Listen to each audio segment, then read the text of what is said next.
Hi friends, ఇవాళ మనందరికీ ఇష్టమైన పప్పుచారు ఎలా తయారు చేయాలో చూద్దాం.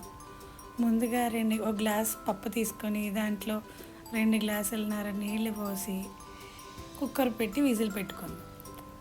చింతపండు నానబెట్టుకొని పక్కన పెట్టుకుందాం.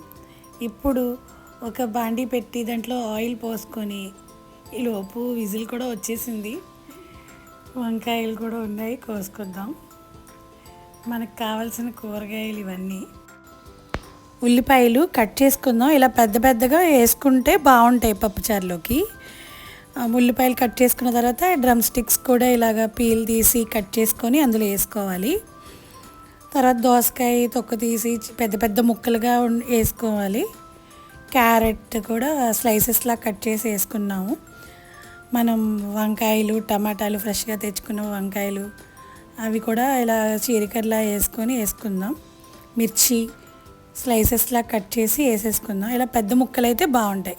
ఇందులో ఉప్పు, పసుపు వేసి కాసేపు మగ్గిన తర్వాత అల్లం దంచుకొని వేసుకుందాం. మగ్గిపోయిన తర్వాత ఇందులో పప్పు కొంచెం బాగా ఉడికిపోయింది, మెత్తగా మెదిపి కారం, పప్పు కలిపి వేసేద్దాం. వేసేసిన తర్వాత ఇందాక నానబెట్టుకున్న చింతపండు గుజ్జులో నీళ్లు తీసుకొని పప్పులో కలిపేసి అందులో సాంబార్లో వేసేద్దాం. ఇంకా కొంచెం ఎక్స్ట్రా వాటర్ పడుతుంది, ఒక 3 గ్లాసెస్ 4 గ్లాసెస్. దాంతోపాటు వేసుకొని కర్రీ లీవ్స్ పైన వేసుకొని మూత పెట్టేద్దాం. ఒక 15 to 20 మినిట్స్ మరిగిన తర్వాత తాలింపు కోసం ప్యాన్ పెట్టుకొని ఆవాలు, జీలకర్ర, మెంతులు, పోపు, వెల్లుల్లిపాయలు, కరివేపాకు వేసి కాస్త బాగా మరిగిపోయింది. బాగా వేగితే బాగుంటుంది పప్పుచారులోకి తాలింపు. ఇప్పుడు దాన్ని అందులో వేసేసుకుందాం.